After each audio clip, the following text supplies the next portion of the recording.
Sejam bem-vindos ao Causa e Efeitos. Eu sou a Filipa Silva e este é um projeto de comunicação que tem como principal objetivo a divulgação e promoção de conhecimentos científicos nas diferentes áreas do saber. Hoje vamos falar sobre a importância que a televisão e a informação televisiva têm para os séniores e como é que, através da produção de televisão, se incrementa a literacia mediática nesta faixa etária. Para nos falar deste tema, temos connosco Luís Miguel Pato, licenciado em Comunicação Social pela Escola Superior de Educação de Coimbra, especialista na área dos audiovisuais e produção dos mídia, especialista na área do jornalismo e reportagem e que está a terminar o doutoramento em Formação na Sociedade de Conhecimento na Universidade de Salamanca com a tese Processos de Informação Televisiva com Séniores em Portugal, das gratificações do consumo às expectativas da produção.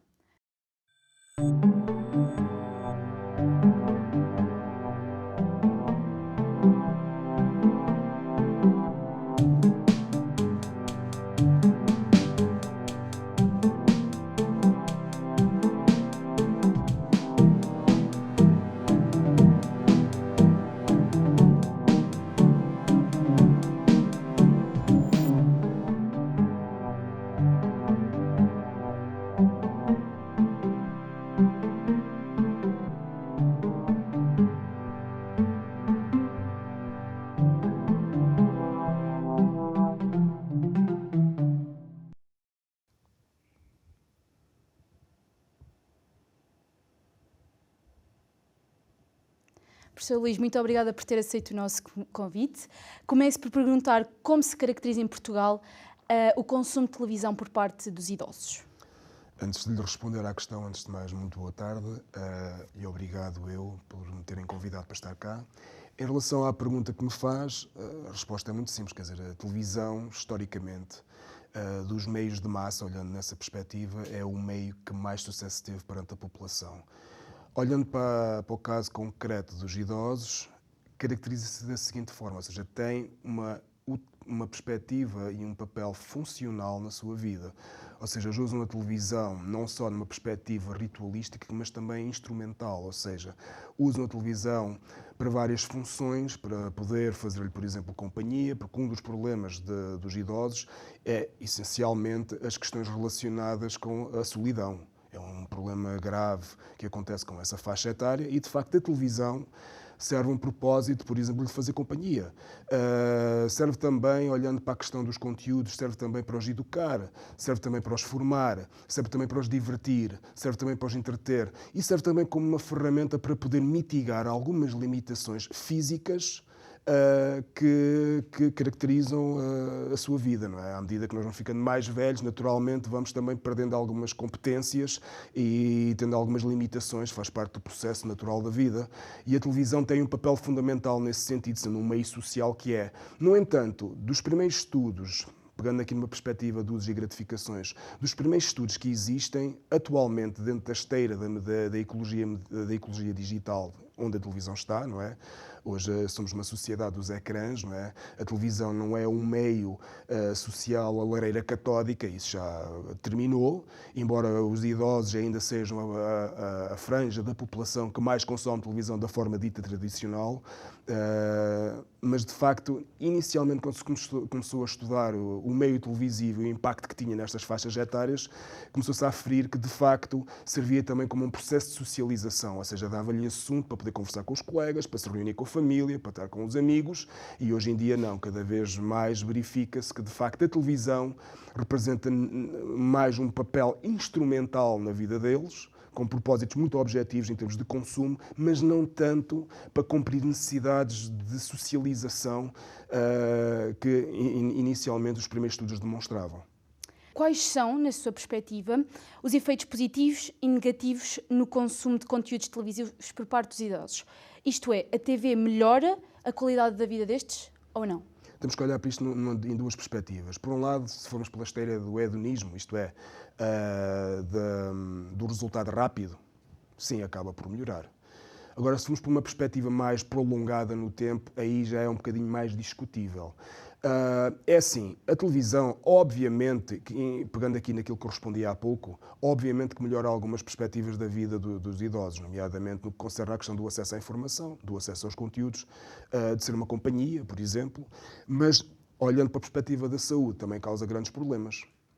Isso é óbvio, quer dizer, a questão do sedentarismo, os problemas associados às incapacidades mentais que advêm daí, não é? E há inúmeros estudos que demonstram isto. Portanto, a televisão é uma realidade ambígua. Por um lado, melhora, mas por outro lado, também não ajuda. É um bocadinho uma perspectiva ambígua, como eu estava a dizer. Certo. Então, no âmbito da sua tese e do seu doutoramento, desenvolveu o projeto Sénior TV. O que é isto do Sénior TV? Se puder explicar um bocadinho sobre este tema.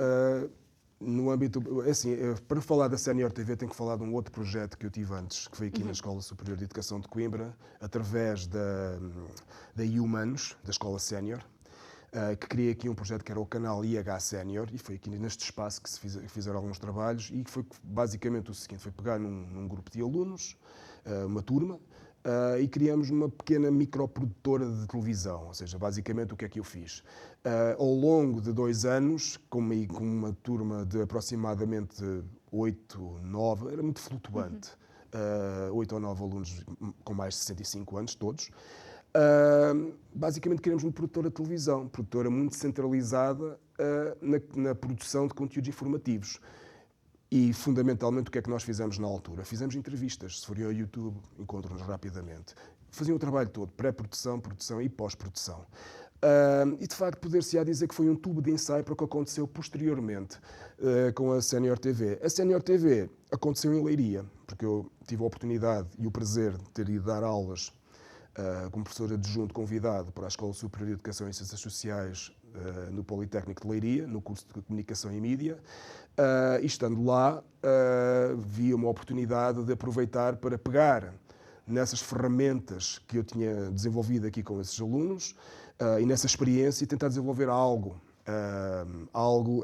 em Leiria, também com uma equipa de alunos, com o projeto Sénior TV, e com alunos do programa 60+, que é o equivalente ao Humanos, mas em Leiria, do Politécnico de Leiria. Criamos um projeto muito semelhante ao que eu tinha feito aqui e basicamente foi dotar os alunos séniores com competências de natureza de literacia digital, não é? Para que eles também pudessem produzir conteúdos. Neste caso, abriu um bocadinho mais o espectro, ou seja, não fazíamos só entrevistas, mas fizemos também 2 reportagens. E, de facto, aí notou-se o grau de dificuldade incrementou de uma forma tremenda. Ou seja, quando nós estamos a trabalhar num espaço mais seguro e mais controlado, como é um estúdio, como é este espaço, não é? De facto, a produção torna-se um processo mais, não direi fácil, mas mais acessível, vá. Mas trabalhando em exteriores, há variáveis que nós não dominamos, não é? E, de facto, os alunos sentiram isso muito. Obviamente, então, pegando nesse projeto e dotando-os de competências na ordem de literacia digital, ou seja, não só pegando no que nós temos hoje em dia, porque, de facto, quer queiramos, quer não, hoje vivemos num momento inédito, em que nós estamos rodeados por mídia, não é? E mais do que isso, devido à quebra do dividendo digital, nós todos temos acesso a ferramentas digitais para criar. O problema não é o poder criar, o problema é saber criar.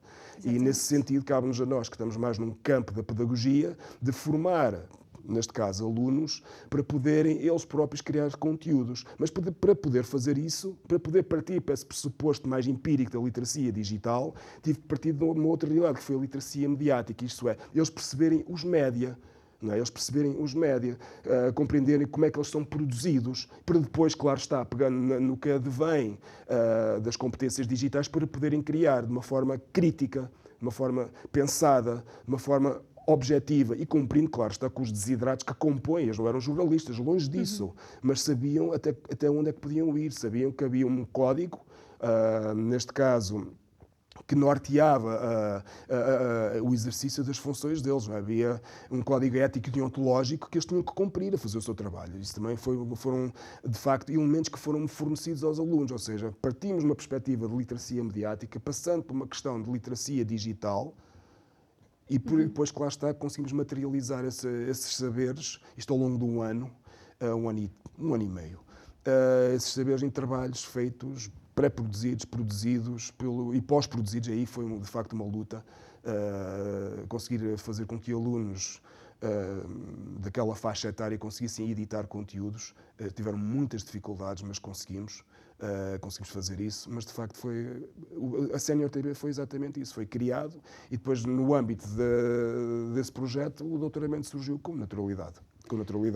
Pegando aí nas dificuldades das pessoas mais séniores, quais foram as maiores dificuldades na implementação deste projeto, sendo que estas não frequentam tantas tecnologias como pessoas mais novas? Em que aspecto é que se sentiu estas dificuldades? As grandes dificuldades que eu senti com os alunos foi no que concerne à questão da produção de conteúdos, foi de facto a pós-produção, foi a montagem, foi a edição e montagem. Porque primeiro partimos de um abstracionismo, ou seja, uma ideia abstrata. Vamos fazer conteúdos televisivos. Pronto.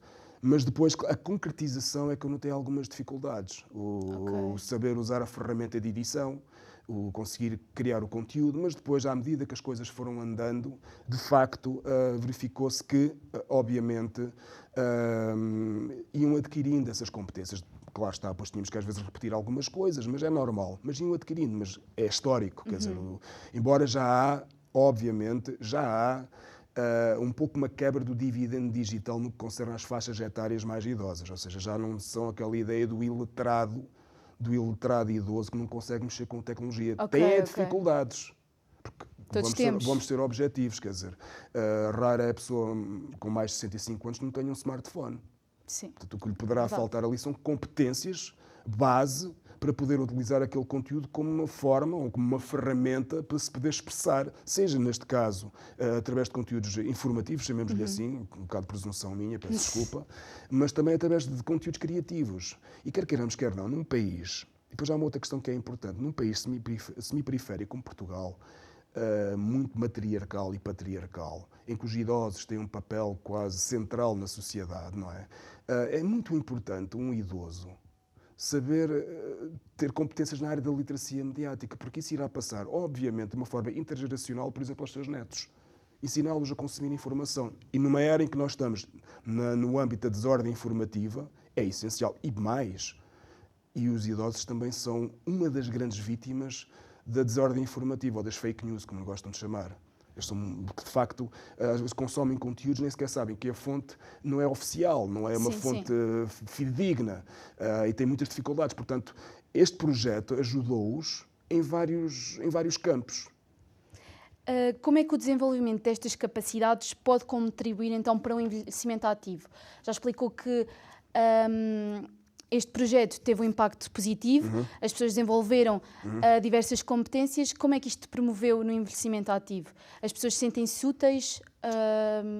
Como é que explica? Eu vou-lhe dar um exemplo. Tive uma aluna em Leiria que eu ia dando as sessões, íamos fazendo as entrevistas e ela vinha de uma perspectiva puramente voluntária da parte dela e apresentava making-ofs.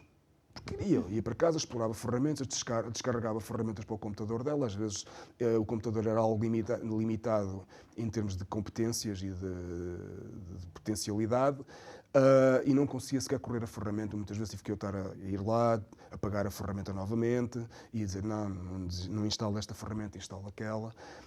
E de facto, como é que isto pode melhorar a vida deles? Obviamente que lhe dá uma perspectiva.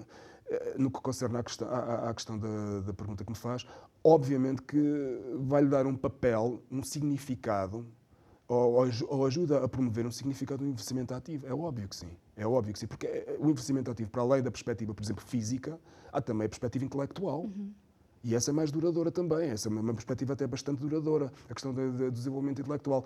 A questão de eu estar a potenciar, ou estar a munir, ferramentas que lhes irão permitir serem criativos e desenvolver conteúdos e, quiçá, até ter um papel social no dia-a-dia, na sua comunidade.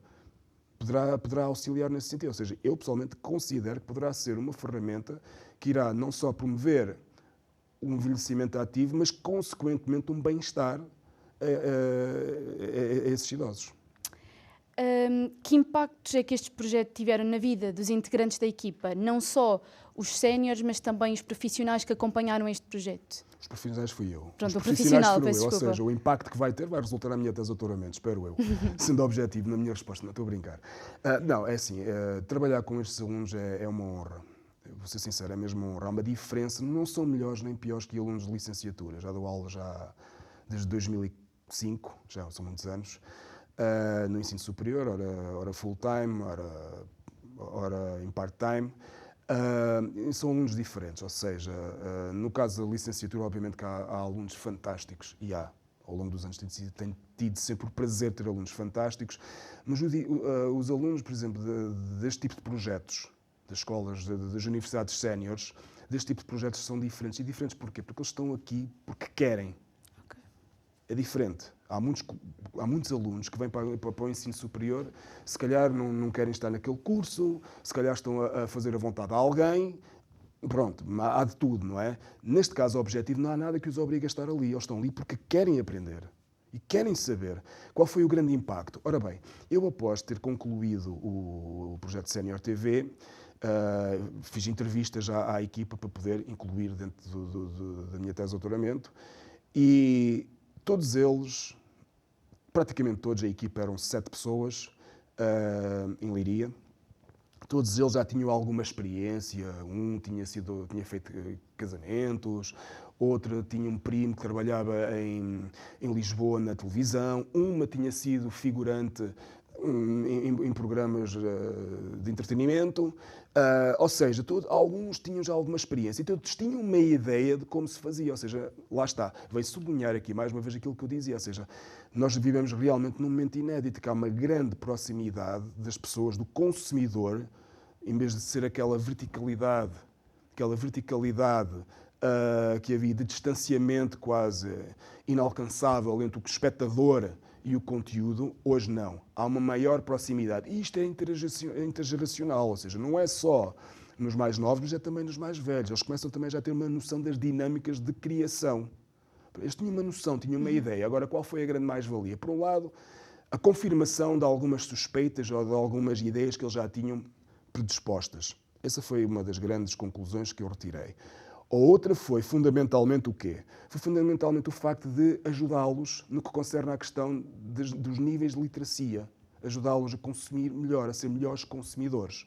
De facto, foi essas as grandes mais-valias que eu advi. E depois, claro está, alguns gostaram mais de trabalhar com uma câmara, gostaram mais de editar, todos gostaram, curioso, todos gostaram muito de realizar e muitos gostaram de fazer o seu papel, de estar a fazer a entrevista, de estar a preparar a entrevista, a fazer a pesquisa, o trabalho, porque tudo o que nós fizemos foram decisões em equipa, trabalhamos em equipa. E, de facto, as grandes mais-valias foram essas, ou seja, recapitulando, aumentar os níveis de literacia. Por outro lado, ajudá-los também a criar alguns conteúdos e também a perceber melhor as funções e verificar algumas crenças e ideias que já tinham a montante, digamos assim, do que era o processo de produção televisiva. Certíssimo. Obrigada desde já por ter aceito o nosso convite. Obrigado por ter ficado desse lado. O meu nome é Filipa Silva e este foi mais um Causa e Efeitos.